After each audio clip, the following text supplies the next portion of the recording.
حویلی کی تاریخ میں پہلی مرتبہ نیل فیری فیسٹیول کا انعقاد کیا جا رہا ہے۔ پاکستان اور آزاد کشمیر سے ٹورسٹ کی ایک بڑی تعداد حویلی کے قدرتی نظاروں سے لطف اندوز ہونے آ رہی ہے۔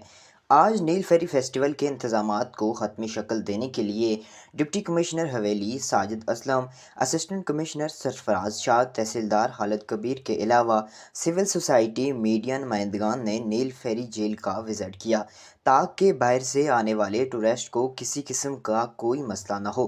ٹورسٹ کے لیے نیل فیری کے مقام پر مختلف قسم کے سٹال بھی لگائے جائیں گے۔ ان کے علاوہ دیسی کھانوں کا بندوبست بھی کیا جائے گا۔ ٹورسٹ کی سہولت کے لیے مختلف جگہوں پر گیسٹ ہاؤسز کا انتظام بھی کیا گیا ہے۔ 11 جون بروز اتوار نیل فیری فیسٹیول میں ٹورسٹ کی بڑی تعداد حویلی کے قدرتی نظاروں سے لطف اندوز ہونے آ رہی ہے۔